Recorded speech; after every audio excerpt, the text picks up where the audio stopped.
Hi, my name's Ian McLaughlin. I've I've requested a standards check. I've failed two of them. I've got one more to go. I've I didn't get a standards check because the pass rate was bad. It was because I requested one. I've had the same examiner twice, and I find it very hard with this examiner. We've got the same score, almost the same pattern, so it's 27 out of 51 and 7 out of 7 for the risk management. So you need 31 out of 51 to pass. You need 8 minimum on the risk management. So he gave me the same score twice for two totally different pupils, and he seemed quite surprised that he got the same. They gave me the same score twice. I spoke to someone and they said that it's possible that someone could have the. This is it's a possibility. I'm not saying this has actually happened, but they could have the mentality that they want to fail you, so they put the same score, roughly the same marks.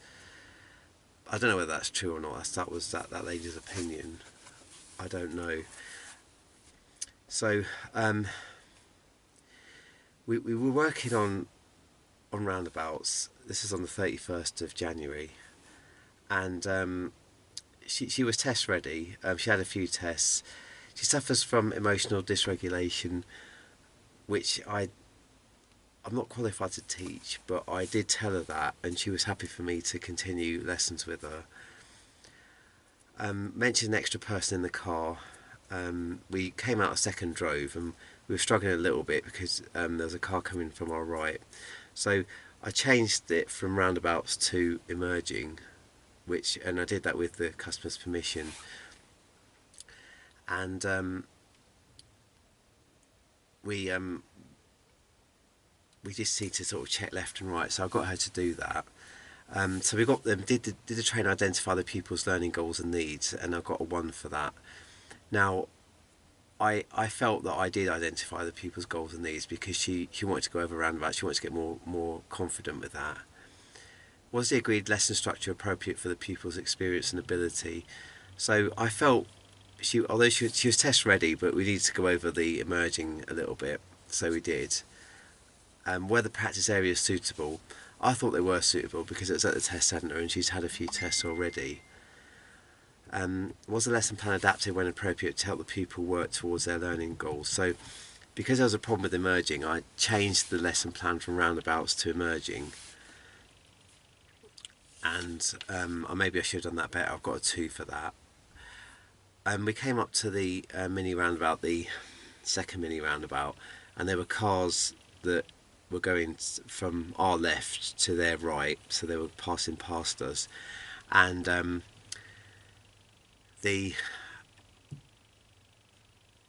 I should have made it clear to her that if they were going to go all the way around, then they would have gone slower and they would have gone a bit wider to go all the way around.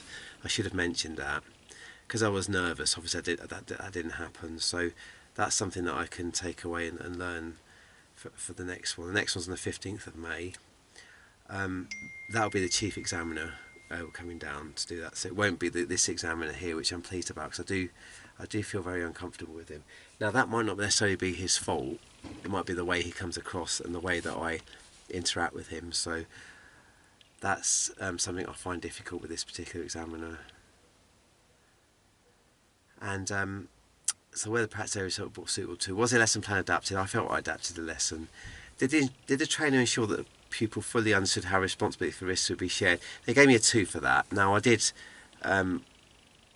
it's a job share, and obviously she's test ready. I'll jump in if need any help.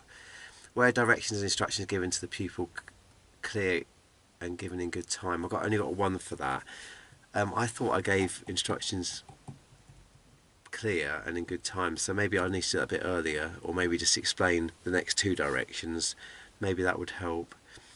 Was the trainer aware of the surroundings and the pupil's actions? So I gave me a 1 for that. Now obviously in that mini roundabout I mentioned, I should have maybe been aware that she was going, if the cars would have to go slowly and have to go wide to show that they were going to go all the way around, so I should have gone, and maybe should have done that a bit better. So Was any verbal or physical intervention by the trainer timely and appropriate?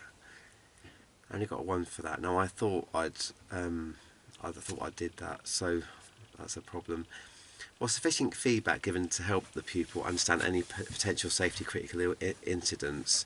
I got a 2 for that, and I felt that I did give us sufficient feedback. Teaching and learning, so overall I got a 7 for the risk management, which should have been a fail because you need a minimum of 8. Teaching and learning strategies. Was the teaching style suited to the pupil's learning style and current ability? So I got a 1 for that. Now she was test ready, but with emotional dysregulation there could be a problem in any way. So I've got to just go back to whatever's needed. So because it was difficult seeing what's happening to the right, I had to go over that. So I had to go over emerging. Was the pupil encouraged to analyse problems and take responsibility for their learning? So I've got a 1 for that. So maybe I should have asked them more, what did you think about that car coming from the right, and maybe gone over the dangers of that. Were opportunities and examples used to clarify learning outcomes? So I got a 2 for that. So I tried to use different opportunities on the emerging. Was the technical information given comprehensive, appropriate and accurate? So did I give that information accurately, what we were going to do?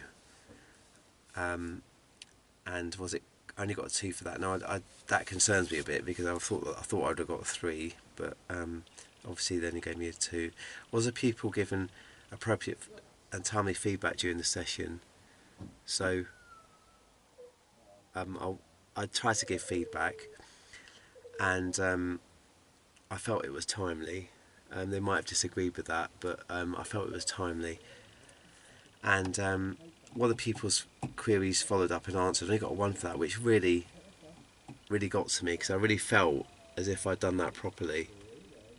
I really felt as if I'd followed up their queries. That's what I normally do. Did the trainer maintain an appropriate non-discriminatory manner throughout the session? He gave me a 3 for that. So that's just basic showing respect for them as a person. At the end of the session, was the pupil encouraged to reflect on their own performance? So I only got a 2 for that, so maybe we should have done that a bit better. So the examiner put, discussed need to be fully aware of pupils' needs. ADI needs deals with all faults retrospectively and without any analysis. So I need to actually analyse them a bit more about how they're doing it. So 15th of May is the last one, and we'll see what happens on that. So I've got a lady sitting in the back, which is helping me a lot, and I've asked for a trainer. She seems too busy, and then my other trainer is trying to.